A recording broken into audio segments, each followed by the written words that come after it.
Welcome to this episode of Chattin with Staxx. I'm your host, Bill Staxx, and today I got former Outlaw member and former Hells Angel member, Bob and PeeWee. Yeah, and Were you around when Germany said that the Hells Angels weren't, but they only said that club weren't allowed to wear their patches anymore in that country?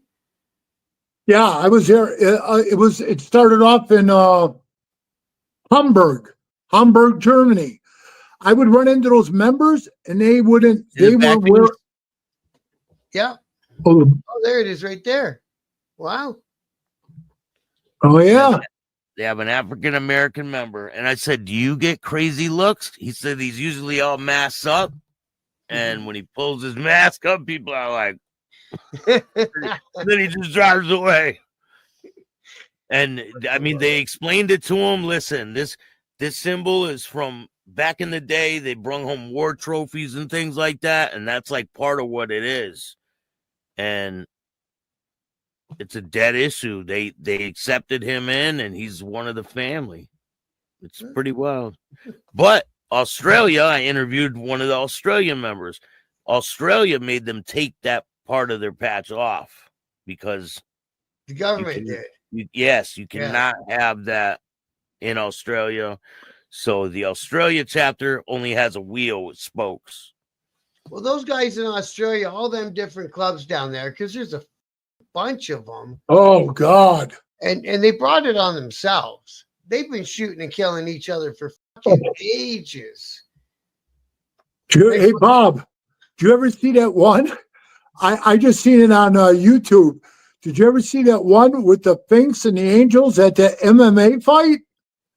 No. Oh, bro, look it up. Yeah. Look it up. They're at an MMA fight.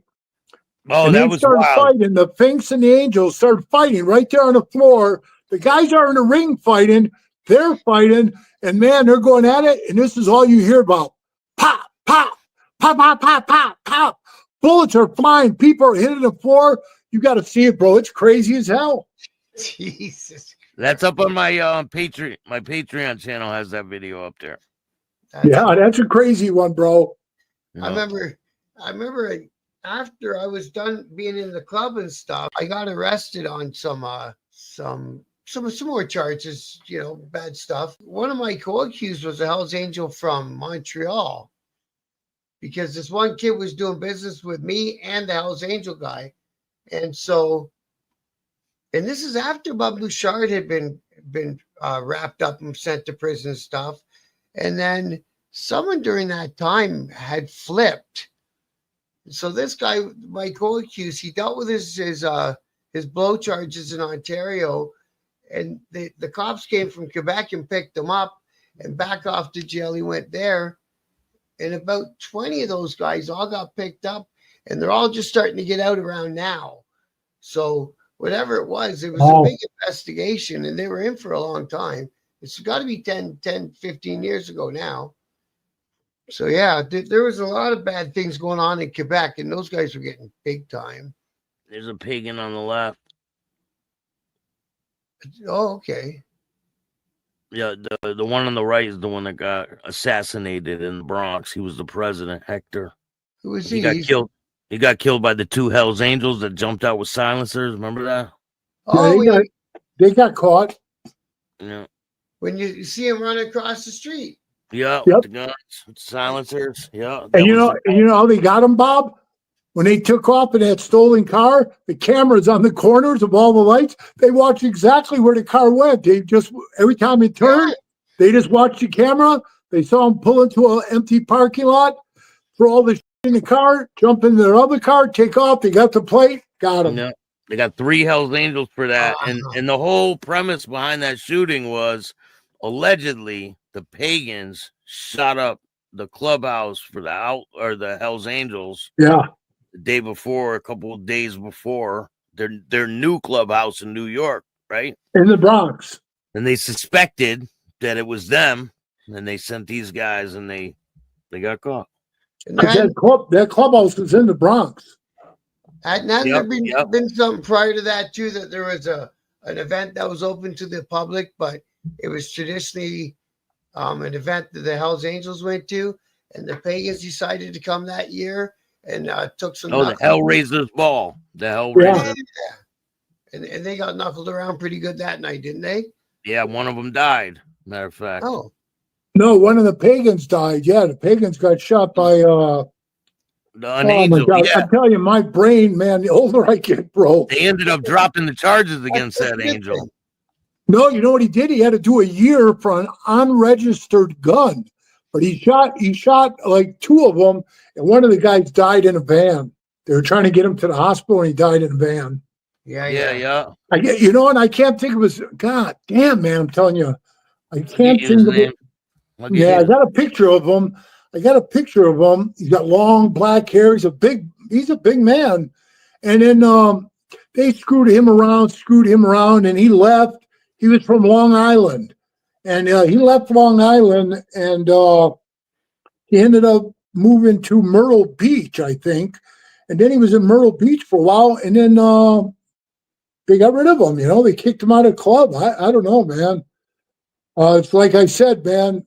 I don't know how it is in the Outlaws, but when I sat there and I grew up my whole life in Milwaukee, and I've seen like 20 Outlaws. I didn't know one of them. And I was like, man, how times have changed, right? Yeah. So it's like you don't know anybody. Yeah. You know, everybody changes. And I said this, the Angels is like a revolving door. And that brother that's patting you on the back, he's just waiting for the right time to shove you through the door. Yeah, man. Exactly. That's what it's all about. Bob will tell you. I saw one. Steamroller, right? There's Big steamroller. these guys in the North Toronto chapter, and they were like kind of where the power base in Ontario was when they had 300 patched up Hells Angels at once here, and the chapter president went for a bike ride, got in a crash, died. His club brother moved in, took over his business, took over his old lady, moved into his house, and just stayed. That's crazy. I've seen that happen a couple of times, you know, again, I don't want to mention this guy's name, but he came up to me in Sturgis and he mentioned this young lady's name, and her husband was a Hells Angel for a long time. He just died about 6 months ago. And this is way back, like in 2008, 2009. That angel came up to me from Washington and he said, hey, I'm in love with so-and-so, you know? Now, this is this angel who died. This is his widow. Yeah. And I just stood there for a minute, Bob, and I was like, what do you mean you're in love with her? He said, I'm in love with her. I want to marry her. And I said, well, listen to me, bro. Just listen to me. I says, he's only been gone 6 months. They're going to be looking down on you like a piece of shit. Yeah. Because you're already moving in on a guy's old lady. He goes, no, they didn't have that. I said, listen, I don't give a fuck about anything. You want to do this right, bro? You want my honest opinion? And he goes, I do. It means a lot to me. I said, do this then, bro. If you want to be with her, quit the club, hand all your in, and go be with her. He goes, really? And he was only a member for 2 years, Bob. And he did. He quit. He handed his in. And I swear to you, Bob, that was back in 2008. He's still married to her to this day and they have 2 or 3 daughters. Wow. Maybe it was the right decision for him. It was. But and they're very happy. No way he could have stayed in the club and did that. No way. And no. He would have got, people would start beating on him and, you know, saying, hey, you were going behind his back, screwing it, you know. Yeah, you know. Yeah. And it's funny because I've never understood why a brother would ever want to fuck his brother's old lady. I know, bro. There's a million girls out there. Girls throw themselves at us when we have our patches on. You know what I mean? You go in a strip club. If you can't pull out of a strip club, then you're not a very good fisherman. You know what I mean? Like, right. You're carrying the wrong bait. Yeah. Oh, damn it. I appreciate you guys, man. We could keep going all day long with you guys. Probably could. I really appreciate you guys reminiscing about your past lives. Well, it was nice talking to you, Bob, and nice meeting you, brother. It was great to meet you, PeeWee. Thank you very much, bro. No problem, bro. I really enjoyed talking to you, brother. I really You did. too, bro. Yeah, we'll get another one going with a whole bunch of people on it. Sure, maybe man. I can get that other outlaw guy to come on. You know, the one that needs that closure. Because if anybody could talk to him about it too, is Bob. You know. Yeah, 100%. Because he was in that club for 15 years, and he getting a goddamn letter in the mail with one sentence on it says we voted you out. Bad. That was it. Never ever heard of that in my life, man. Weird. I'm telling you, that's the way they do it with. Hey, they tell everybody they threw me out of the club, the Lions, and I quit. I don't even understand why they bother. If a guy's out of your club, why would you talk about him ever again? That's I know. It used to be, don't ever say the guy's name again. Right. Yeah, but out bad used to be a really bad stigma on people. Sure. Yeah. Like there was a reason why you were out bad. It really doesn't mean no. Not anymore. It only rattles you if you're still trying to be in that life. When I left the club, I was leaving the whole biker life behind too. I did too, yeah. Bob. Yeah, see, it's the way to do it. I didn't want to go leave the club to be in another one.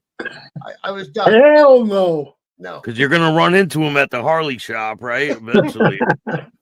I still run into him, bro. Yeah. People go, "Hey, PeeWee, don't worry about it, man. In time, you'll just fade out." I said, "I'll fade out." It's been 15 years. I'm 6'8", 320 pounds. Every time they see me, they Google my name. They go, "That's him. That's him, man." Next thing you know, man, I got troubles. Can't go anywhere, man. I can't bring you anywhere, PeeWee. Nope. Thank you guys, man. I all right, man. it. Nice meeting you, Bob. Billy. Thanks, PeeWee. Definitely. Thanks, Bill. Thanks for making this happen, brother. Right on, man. Chatting with Staxx. Yeah, definitely. If you like the show, hit the like button, subscribe, hit the notification bell so you can get my videos every time they drop. And if you don't like this show, too bad. Start your own podcast. Peace.